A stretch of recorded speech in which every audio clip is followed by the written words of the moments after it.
Hi, I'm Gail Showalter, and I'm a tough old bird with a soft spot for single moms. Today we're talking about how do we know if we have made right choices? Well, the truth is, sometimes you make a choice and you really don't know. But I'm going to give you a few pointers that I think would have helped me had someone told me these things when I was your age. First of all, before you can make a really good choice, you need to know yourself. You need to know a lot about yourself. And sometimes, if you're coming out of a divorce or a real heartache or a bad abusive situation, you may not know yourself very well. And so it pays to do some of the work that teaches you about yourself. And you can do that with personality profiling and a lot of prayer. I recommend the Enneagram if you're interested in really getting into it. And a lot of information like that is available. Unfortunately, I'm not going to be able to publish anything today about that because it's all copyrighted information, but you can certainly go to it and learn some things about yourself. What are some of your weaknesses? What are some of your strengths? Concentrate on your strengths. Making choices based on your strengths. We're talking about big, important decisions, not what breakfast cereal to have. Decisions like, should I or should I not date this man? Should I move? Should I buy this house or should I live in an apartment? Where should my children go to school? Big decisions, important life-changing decisions. When you're making those, there's some things I want to give you some pointers for, and I hope this will help you. First of all, how many of you trust your gut? You know, women have intuition. That's why it's called women's intuition. But there's something really valuable about that. And I think often we miss that. We miss that gut feeling that tells us, this may not be the best decision for me. But even over and above that, do you hear the still small voice? Let me read a little scripture to you from 1 Kings 19:11.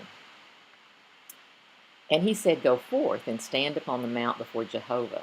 And behold, Jehovah passed by, and a great and strong wind rent the mountains, and brake in pieces the rock before Jehovah. But Jehovah was not in the wind, and after the wind was an earthquake. But Jehovah was not in the earthquake. After the earthquake, a fire. But Jehovah was not in the fire. And after the fire, a still, small voice. Sometimes in your head or in your spirit, you may feel a sense of a message coming to you.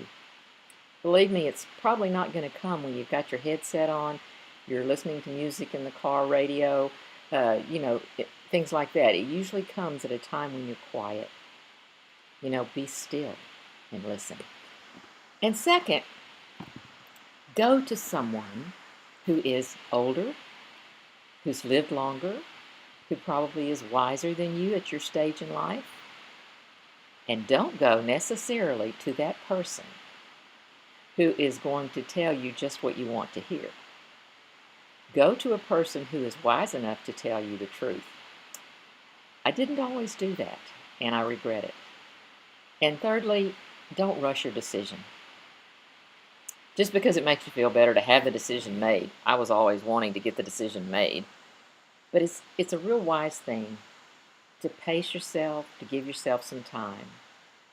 And fourthly, don't repeat past mistakes by doing a repeat of previous bad choices. Ask yourself, if I made this decision, how is it like other decisions that I've made? If I make this decision today to do such and such, is it the same sort of decision I have been making? And if so, is that a good thing? Or is it a not good thing? And finally today I want to close with a quote that's pretty famous and I think you'll enjoy and be able to apply in your life. Soren Kierkegaard said, life can only be understood backwards, but it must be lived forwards. So I encourage you, single moms, go forward, but move forward wisely. Listen for the still small.